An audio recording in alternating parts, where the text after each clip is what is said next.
Welcome to Hoovie's Garage, the dumbest automotive channel in all of YouTube. And many years ago, I bought a 1996 Buick Park Avenue Ultra, a few years older than this one, and proclaimed that it was the best used car for broke millennials. I knew this because I had went through many Buicks in my time when I was a broke millennial, and it was a fantastic machine. Now, years later, that is still absolutely the case, but I do want to expand my definition a little bit and include many cars from GM in the mid-2000s. Now, it's raining outside, and I started to film this in the traditional way that I film a video, but then I realized, well, this is why Top Gear had its style of filming in car reviews. Allow me to show you. In England, it rains. A lot. So the smart ones think of clever things to say in the voice recording booth rather than outside. Now I get to have my face back on camera in the warmth and comfort of inside the car, and I get to say in my best presenter voice, this is my 2005 Cadillac Escalade.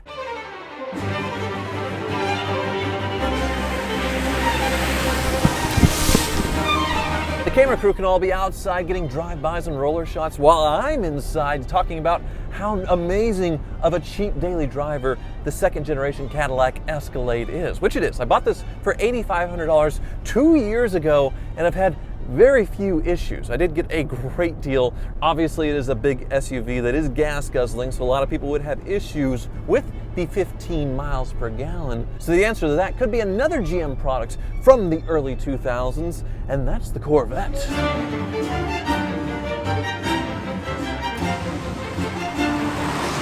So if you're looking for fuel economy, you got it right here with a C5 Corvette. Even with that LS and 350 horsepower, is so aerodynamic, and in a 6-speed is so lowly revved on the highway that you can get 30 miles per gallon on the highway. Right now I'm going 40 and I'm at less than 1,000 RPM just cruising down the road. 100% Jake, my loyal cameraman, who's probably quitting after today, bought this for only $10,000, and it is a great daily driver if you don't need the extra room. It is a sports car, no back seat, very cramped, which is why I still think, even though these are two great choices with the Cadillac and the Corvette, that the Buick is still the best. And the one that I bought, well, it's the best of the best.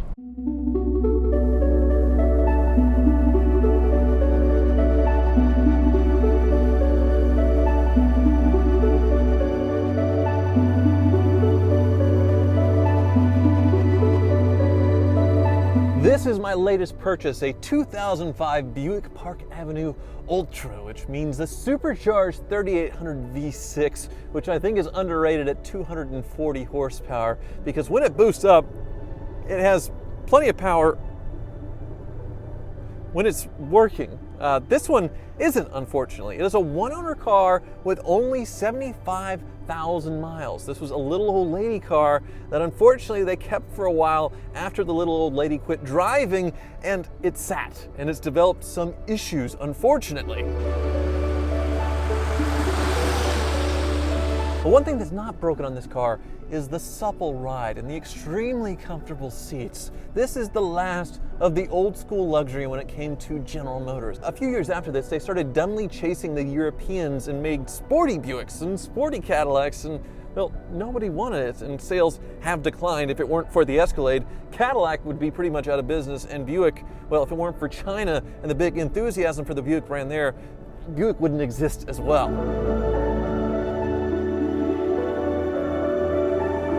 This is the only one where the secret really isn't out yet. The Cadillac Escalade can still be pretty expensive. Like I said, the Corvette can be expensive, wherein it's $15,000. I bought this for $5,500, knowing it had some issues, but still an amazing price for a car in great cosmetic condition with low miles. That doesn't feel like a cheap plastic piece of junk, and it actually does have some cool features. Let me show you. There's that 75,000 miles on the odometer, but the coolest part has to be the heads-up display, a la Corvette in a Buick. I bet you never thought Buicks had this.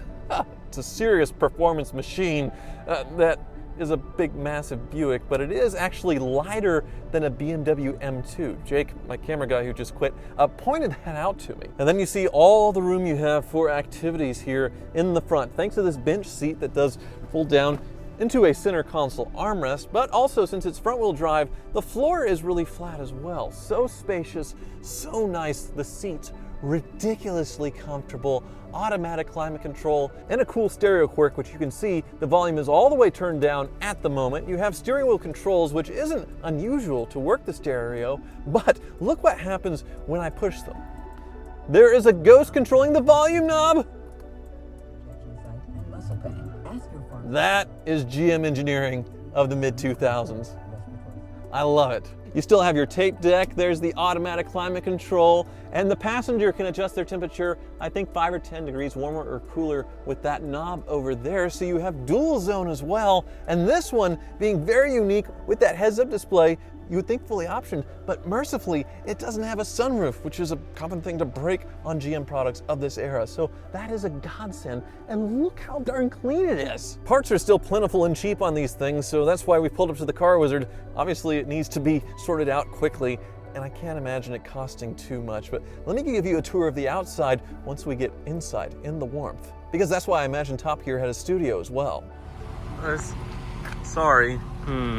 Wizard! I'm not doing that, it's doing it on its own. I was told it has an intake vacuum leak, which would explain all of this, right? It could, or it could be an airflow sensor. We'd have to see. Yeah. 2005 Buick Park Avenue Ultra. Little old lady special, you see this? Oh, wow. That is a very interesting period backup camera. What is that on the dash? Heads up display, dude. Oh. Like a Corvette. Wow, really? Yeah. They had that on these? They had it. You remember the game Killer Instinct? No. It was on Nintendo 64, and it was like a fighting game, like a Street Fighter game. Oh, okay. And they had in there, Ultra! Ultra!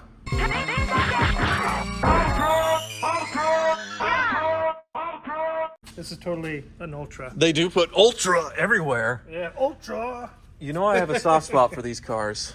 Yeah? And I found this one with only 75,000 miles. Actually, Anthony Gozo, especially motorcars.net, who I've bought several cars from. The purple Nurple Cadillac is one of them. And the Lincoln, that 97 Lincoln Mark. And I think one other, but this is the third or fourth one. And yeah, it's ultra everywhere. The last few years of this car, they really went all out with the portholes, but we'll get to that in a second. Look at this backup camera. This is the funniest part. Like, it covers up the majority of the license plate. That's like a 1998 webcam or something. Were you camming back in the day, Wizard? I will not talk about that. But you said that's how you met your wife. You guys made a video on that. I don't want to talk about those videos. Well, you didn't make those kind of videos, but No. You guys met online and Yeah. struck up a conversation there. We didn't do webcamming though, it was just messaging. Oh, well, okay. But you can tell this was an old person special with the AAA sticker, Commonwealth of Kentucky. They stickered it up. Why is it shaped like it's some kind of pyramid scheme? I don't know. It says something. High 12 International. Yeah, it could be some pyramid scheme. It could be some senior citizen swinger group or something. I don't know. But yeah, one owner, 75,000 miles, but it's been sitting for a while. And you heard that, yeah, that weird idle. Sounds like a vacuum leak, but overall in really nice shape. And I love the color. It seems like the rear is sitting just a little low. Oh, yeah, it does have the air ride stuff, which you're actually working on right now with my Cadillac. But yeah, do it over again. But this last year or a few years of Park Avenue, they just really blinged it out. The portholes down the side to be like the old Buicks. Yeah. And then the grille is special on these Ultras. And this color, man. I had it shipped directly to you because I was told it had these issues and I didn't want to drive it all the way. Yeah, But it would have been a bad call. yeah, so I'm kind of just taking it in for the first time, and whew, How many of these you've had? Like 12? a lot. Park Avenue Ultras, I think just 3 of them, but as far as Buicks with 3800s, many. And then Many. Roadmasters I've had many of as well. In your dealership days, you went through a lot of 38. I did because I knew that they would be great cars for people on the cheap. Yes. And I could buy them, they wouldn't have huge issues, and I could sell them to people, and they wouldn't have issues with them afterwards. And I didn't have to pay all this money for a Toyota Camry with 200,000 miles or more for the same price. You could get a Grandma Buick, usually in much nicer shape, and have a better car, in my opinion. And almost the same reliability. Yeah. But this one's being a bit of an exception right now, so I'm curious what you think is going on. You want to listen to it with the hood up? Yeah, let's pop the hood. Because there's no check engine light.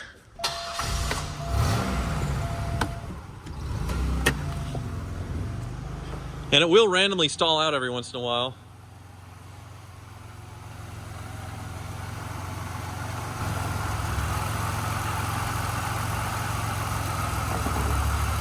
So this is the supercharger. The intake is Metal, not plastic. metal. Yeah. That's right. Could be this guy. Mass airflow. Yep. So What happens- go turn the engine off real quick. Okay.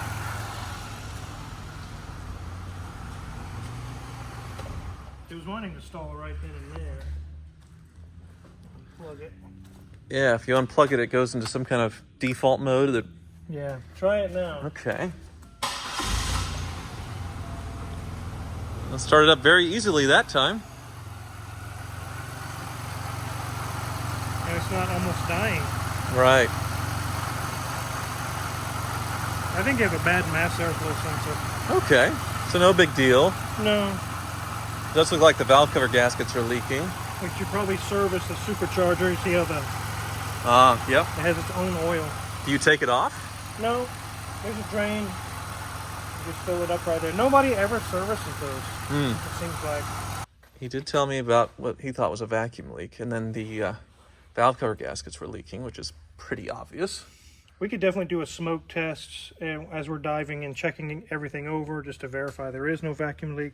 But the fact that it ran like 100% better with that unplugged, that's a pretty telltale sign. Okay. Well, one thing I've never seen before is this. It's had the front struts replaced. And why would they put stickers over them like that? They come brand new in the box with a sticker over the top. Yeah, I think if you read the sticker, it'll say something along the lines of installation or... Well, it says, under depression, removed nut would cause serious injury. Well, those could definitely come off because I'm not going to do that. So far, we have gotten to the bottom of the stalling issue. Cool. Well, I guess there's the rear suspension to look at and see if there's anything else. The only deal killer on these, in my opinion, is rust. And this one came from a southern state. It's supposed to be really clean underneath, so I'd love to see for myself if you have time. Yeah, we'll put it on the lift and take a look. Man, it is running so much better with the mass airflow unplugged, but it did turn on the check engine light. So, the wizard is a wizard. Not just with Ferraris and Lamborghinis. You worked on plenty of hoopties in your day. Oh yeah, I know these. I could work on them with a blindfold, totally. Don't you just love these wheels? They look like little turbines, yeah. Yeah, they're special with the Park Ave Ultra. I had one in the exact same spec. It didn't have the heads-up display. That was the one I gave away to Jake, the camera guy that just quit 2 years ago for Christmas. Oh yeah? You got the big van Yeah. that you gave to Dave's parents, right? Mm-hmm. They're still using it. And he got the Buick. Buick. I think the only person that still has the original car from that is Elliot with the BMW. Oh yeah.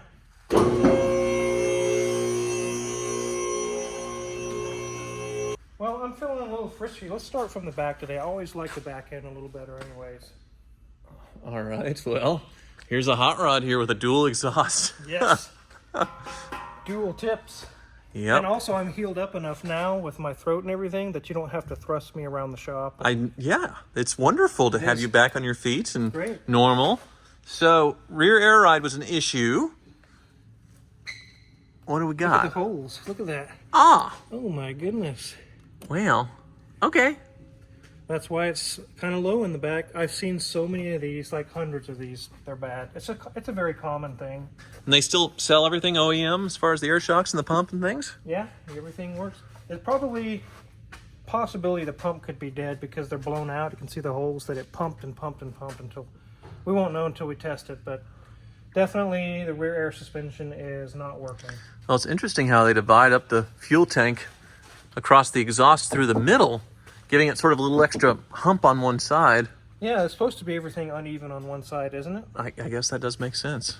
But, yeah, with the center out exhaust, it's very strange. It is. Looks like someone put a new fuel filter in. Oh, okay. Nice shiny one. That's good. I don't see any major rust back through here. It looks pretty good. It looks really darn good, actually. Just light surface rust. Well, no, that's just dirt. Does, for the most part. Yeah. A little bit with the scraping. But, yeah, look at that floor. Wowza. The brakes have 30% remaining or less. Yeah, okay. But probably $5 at AutoZone. Probably. So there's that center exhaust going up because you don't have a drive shaft. Yeah. And your cat is still here. It hasn't been stolen. That's good. Not rusty. Not even the brake lines are rusted. Amazing. I think the only seepage we're seeing here on the bottom is from the valve cover gaskets. They're literally like pouring down the sides. Yep. That's what we're seeing there. Very common 3800 thing, but also about the easiest valve cover gasket to do on the planet, right? Yeah, they're very easy. Transmission is dry. Mm-hmm. Yeah, check. Oh, the brakes are probably 20% remaining in the front here. So I need brakes. Brakes all the way around. I wonder how the tires are, age-wise, from a car that's been sitting a lot. Let's see. Yeah, almost 10 years old. Yeah. So maybe tires. No radiator leaks or anything like that. Yeah, with a few little fix-ups here or there, this will be a real sweet ride. So you think maybe $1,000? Oh, probably more along 1,500 or more. Okay, I paid $5,500 for it, so that'd Yeah. still be $7,000 for a 75,000 mile rust-free, comfortable cruiser with good power. That's fun. It is fun. They are fast. Why are these still a total secret? I don't know. You know, I've done videos in the past telling people like the 3800, you should buy these, and the comments are usually like, I wouldn't be caught dead in there. I'm not 95 years old. Or But then, like the Crown Victoria, the Lincoln Town Car, Mercury Grand Marquis, great cars, but they don't get that good at gas mileage. Right, Maybe they don't. 20 miles per gallon, and a bit of a dinosaur of an engine. That is cool, but this is a lot more exciting, in my opinion, to drive, except maybe like a Mercury Marauder, I suppose, in the Panther platform. But those are kind of defective engines. Those are warships, those cars. And this, Well, people don't care. 30 miles per gallon on these. Yeah, pretty 28 close. to 30. Usually, yeah. I got a really nice one, and you probably should too. Thank you so much for watching.